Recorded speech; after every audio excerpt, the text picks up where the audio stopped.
पंत जी, आपने एक एकाकी जीवन बिताया है, लेकिन साथ ही आपका मित्र समुदाय भी बहुत बड़ा रहा है। हाँ। दोस्तियां बनी, दोस्तियां टूटी, उनका प्यार, उनकी खलिश दोनों आपने पाई। उसके बारे में कुछ कहें। बातें मैंने तो कभी एकाकी अनुभव ही नहीं किया, आपसे सच कहता हूँ। इतना ऊहापोह मेरे मन में, इतना आंदोलन इस युग के विचारों का मेरे मन में रहा है, मैंने कभी अपने को एकाकी अनुभव नहीं किया। और मेरे जो चारों ओर मित्र थे वो भी इस युग के एक एक तरह से अपने अपने विभिन्न विभागों के प्रतिनिधि रहे हैं। प्रसाद जी थे और उन्होंने कामायनी देकर इस भौतिक युग को एक अंतर्दृष्टि देने का प्रयत्न किया है। निराला तो आप सभी लोग जानते हैं। निराला मेरे बहुत बड़े मित्र रहे हैं, लेकिन हम बहुत ही अलग अलग अपने स्वभाव के रहे हैं, लेकिन स्वभाव से मित्रता में कोई फर्क पड़ता नहीं। निराला जी हमारे युग के प्रतिनिधि कवियों में रहे हैं, छायावाद के। ऐसे ही महादेवी रही हैं। महादेवी की जो गीत भावना है वो तो अद्वितीय रही है। हम सब लोगों से मैं कहता हूँ, महादेवी जी छायावाद की नवनीत रही हैं, माखन रही हैं। इतनी मिठास, इतनी वेदना उनमें है और इतना सौंदर्य बोध उनके काव्य में मिलता है। उसके बाद छायावादोत्तर कवि आते हैं। बच्चन तो मेरा बहुत ही बड़ा मित्र रहा। मैं उसके घर में इतना रहा हूँ कि बहुत ज़्यादा रहा हूँ।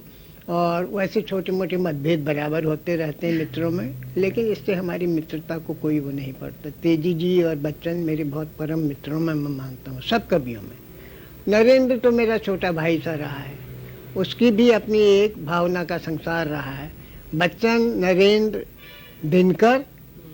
दिनकर को कौन भुला सकता। इस युग का सूर्य हूँ मैं कहता है, तो सूर्य तो दिनकर रहे ही है। तो हमारा जो युग था बात है, उसमें एक से एक, जिन्हें अंग्रेजी में ल्यूमिनरी कहते हैं, प्रकाश केंद्र, वो रहे हैं। और इससे मैं अपने को बहुत सौभाग्यशाली मानता हूँ।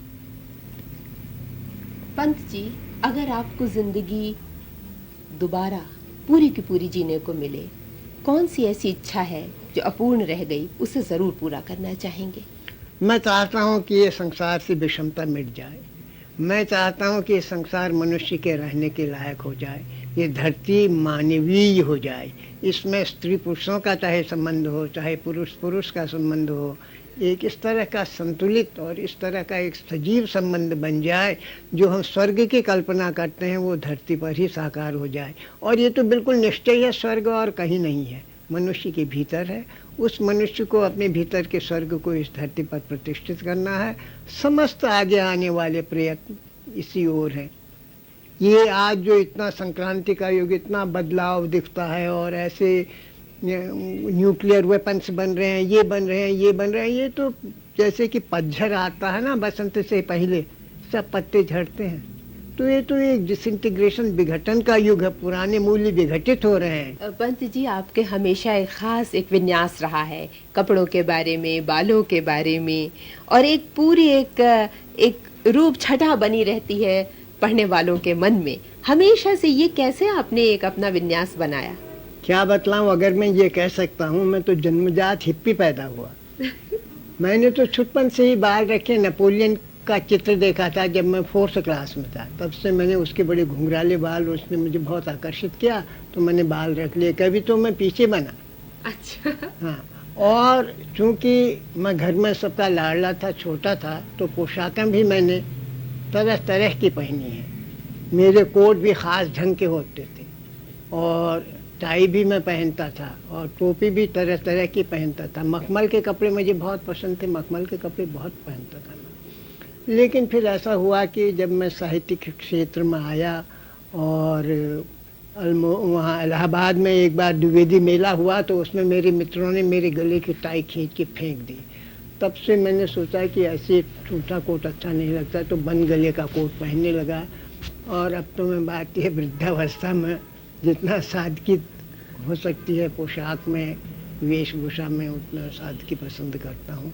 लेकिन छुटपन से मुझे रूप और भाव का बहुत बड़ा भारी संबंध एक मिलता रहा है और मैंने अपने ही को सजाया है। क्योंकि मेरे घर में अगर मेरी बीवी या कोई होता तो शायद उसे सजाता, तो वो कोई बात नहीं है। रूप का मैंने हमेशा आदर किया है और मुझे खुद अपना ही शरीर उसमें मिला है, मैंने उसी को सजाया।